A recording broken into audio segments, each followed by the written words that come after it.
Hello, I got a pretty special beer for right now. Barrel aged Big Bang from Barreled Souls. And this one was aged in Weller bourbon barrels for 12 months and 8 days. They got all the info on there.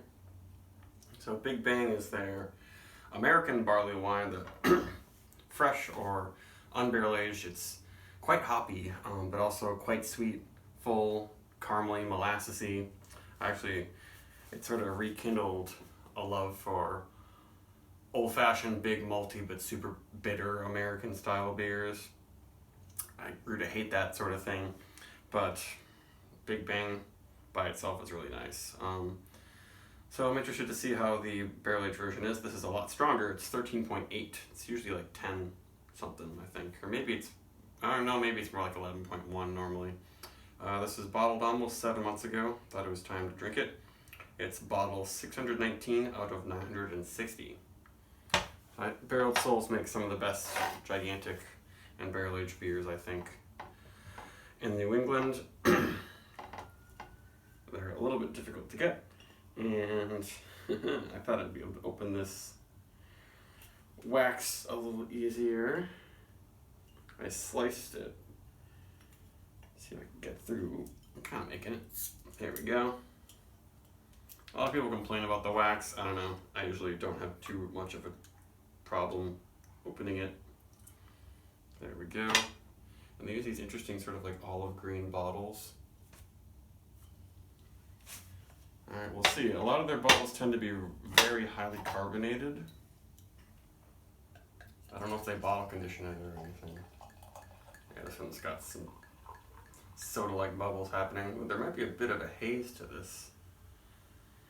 Yeah, you can see that it's fizzing like soda.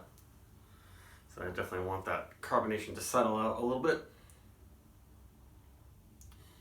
Yeah, you definitely don't expect to see that much head in a big barrel-aged beer like this. And one funny thing that I just did is I used a warm glass that just came out of the dishwasher, because this came just out of my fridge, and you definitely don't want to drink this at fridge temperature, like 35 degrees. Definitely want this to get warmed up a little bit. And I don't know if I've had any of the barrel-aged barley wines from this brewery. I've had barrel-aged Scotch ales and stouts, but not barley wine. And that, as you can see, is quite dark. There is some haze going on that makes it look a little darker, but very dark for a barley wine, I would say. But yeah, that's just exploding with caramel and coconut. That's very, very nice, very sweet smell. It's not hitting you over the head with boozy barrel either, but the barrel's adding lots and lots of coconutty vanilla qualities on top of really, really rich caramel, a little bit of a burnt toffee thing in there too. Smells very good, very, very rich. Hint of molasses, but the original, base beer has definitely been mellowed out. It doesn't have that molasses sharp quality. I'm not really getting much hops at all either. Maybe a hint of some earthiness, but just like. I'm not getting booze, no heat. It smells really, really good. Yeah, very, very nice.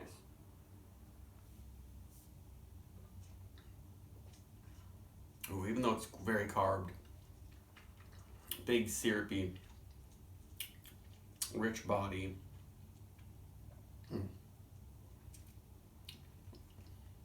And there's some bitterness in there.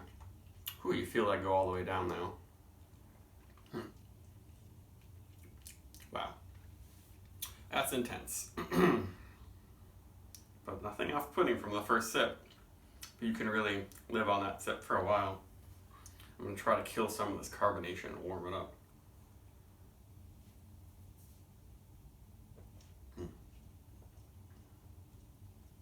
Wow, deep, dark, tobacco, cigar-like flavors are coming on the palate. And it lingers with extreme intense caramel, almost caramel apple maybe, and like coconut, burnt toffee. Yep, all the same flavors, but it gets a little more of a woody, earthy, nutty Coca-Cola type thing on the tongue. It's very nice, and there's some hop bitterness. Maybe the hops are giving you a little bit extra fruitiness rather than just all deep dark brown sort of flavors. But the smell is still just super rich, slightly boozy caramel.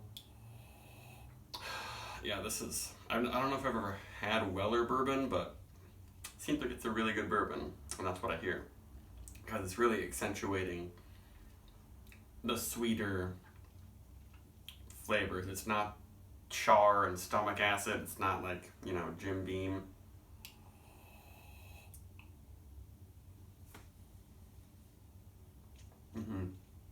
Yeah, I wish the carb was a little bit lower.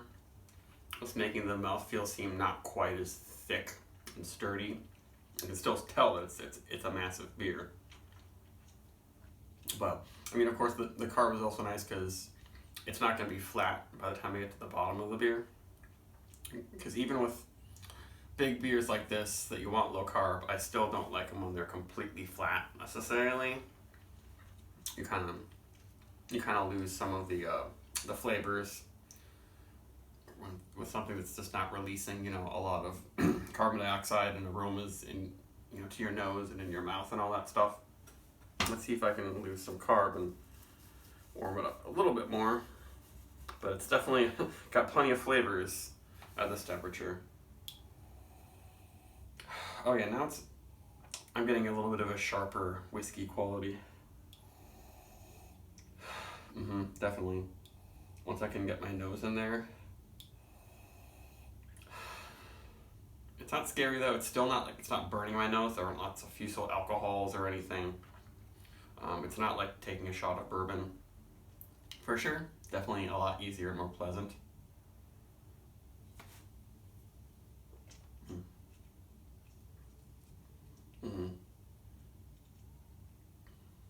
Just a really cool combination of sweet caramel, coconut, moving into molasses, moving into cigar, moving into, you know, charred, funky spirit barrel, and then lingering with sort of a Coca-Cola spicy sweetness.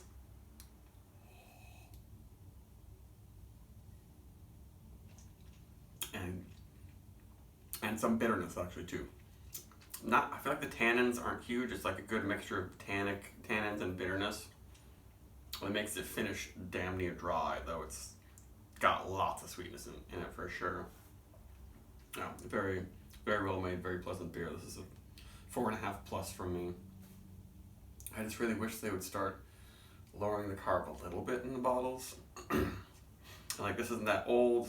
I've had it in my fridge for a couple weeks now, I think.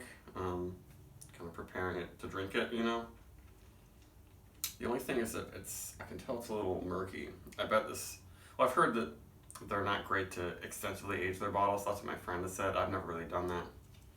But at 7 months, this is perfect. I'm glad I'm drinking it now. If you ever get a chance to get one of these gigantic barreled Souls beers, do it.